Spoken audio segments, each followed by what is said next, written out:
Zorionak, bigarren Euskal Herriko txapelketa honetan, bigarren postua zuretzat, egun gogorra berbangatik, baina gutxienez podiumei jotzera sartu zera, Ibai hala ere intratable egon da gaur.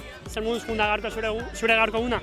Eskerrik asko, lehenengo eskapada fan da, eta gero puertoan joan gara Azanzatani, eta kilometro bat falta zenean geratu nahi, eta gero hemen bera fan naiz belokirekin, eta hemen esprinan bigarren.